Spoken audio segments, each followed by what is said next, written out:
মুখ্যমন্ত্রী হিসেবে শপথ নিয়েছেন শুভেন্দু অধিকারী গতকাল। তারপর তার প্রথম কর্মসূচি ছিল জোড়াসাঁকো, আর তারপর সন্ধ্যাবেলা ভবানীপুর থেকে শুরু করে কালীঘাট গিয়েছিলেন এবং তারপর রাতে কলকাতা থেকে কাঁথির বাড়িতে ফিরেছেন শুভেন্দু অধিকারী। মুখ্যমন্ত্রীকে দেখতে মাঝ রাস্তায় উপচে পড়ল ভিড়। রানীহাটি থেকে পাঁচলা, উলুবেড়িয়া থেকে কোলাঘাট, বিভিন্ন জায়গায় মানুষের সঙ্গে নেমে কথা বললেন নতুন মুখ্যমন্ত্রী।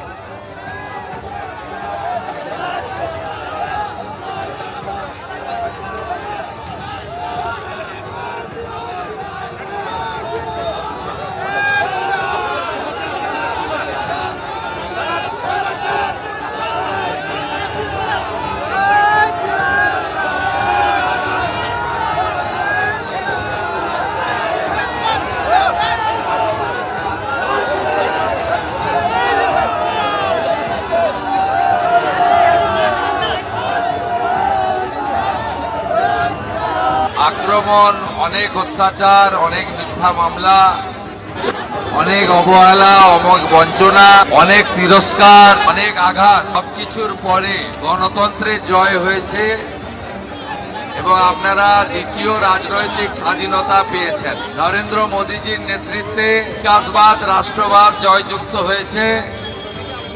রাষ্ট্র বিরোধীরা পরাস্ত হয়েছে, ভয়ে আউট হয়ে গেছে, ভরসা ইন হয়ে গেছে। আমি যা যা দেখেছি আইনি পথে, প্রধানমন্ত্রী যে বলে গেছিলেন ব্রিগেডে, সবকা সাথ সবকা বিকাশ তো হোগা, সবকা, আমি আর বলছি না।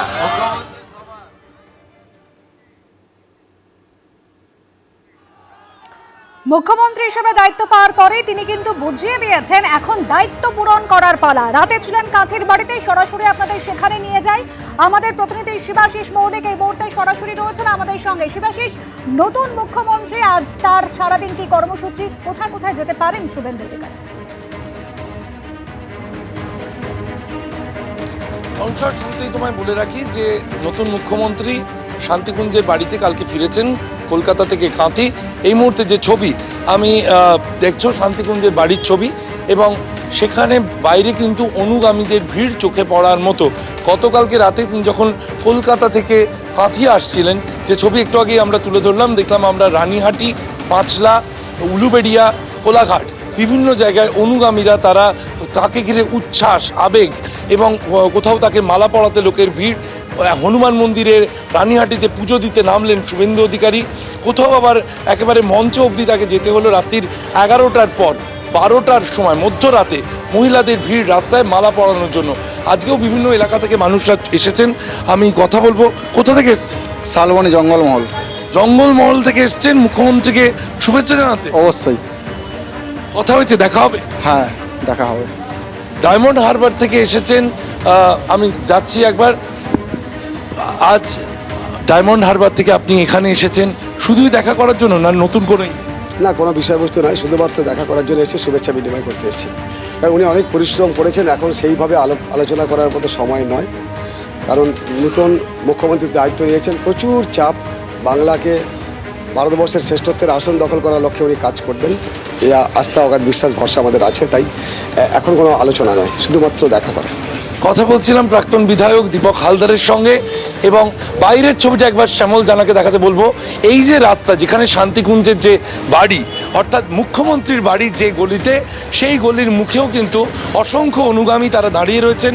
নিরাপত্তার কারণে এই গলিতে ঢুকতে দেওয়ার সময় কিন্তু ভিড় করা বারণ। আমি সরাসরি চলে যাব সেই মানুষদের কাছে যারা দীর্ঘক্ষণ জড়ো হয়ে রয়েছেন সেখানে। কোথা থেকে এসেছেন আপনারা? নন্দকুমার ব্লক থেকে। নন্দকুমার ব্লক থেকে এসেছি। নন্দকুমার ব্লক থেকে কখন এসেছেন? আমরা সকাল 7টা নাগাদ পৌঁছে গেছি এখানে। 7টা নাগাদ। কথা হয়েছে কারোর সঙ্গে? দেখা হবে মুখ্যমন্ত্রী? কিছু কথা হয়নি, কিন্তু আমরা নতুন মুখ্যমন্ত্রী শুভেন্দুবাবুকে শুভেচ্ছা এবং প্রণাম জানাবো বলে এসেছি। বিভিন্ন জায়গা থেকে মানুষ আসছেন, কেউ ডোমকল থেকে এসেছেন, কেউ ডায়মন্ড হারবার থেকে এসেছেন, এবং অনেকে নন্দকুমার থেকে এসেছেন। পূর্ব মেদিনীপুরের বিভিন্ন প্রান্তের মানুষ তারা তো আসছেনই, হাতে ফুল নিয়ে তারা জড়ো হয়েছেন কাঁথিতে শান্তিকুঞ্জের অনতি দূরে। কারণ মুখ্যমন্ত্রী যখন বেরোবেন তারা শুভেচ্ছা জানাতে চান, তারা তাদের বার্তা তুলে দিতে চান মুখ্যমন্ত্রী শুভেন্দু অধিকারীর কাছে। অনুসয়া, ধন্যবাদ শিবাশিস। এবিপি আনন্দ, এগিয়ে থাকে, এগিয়ে রাখে। Thank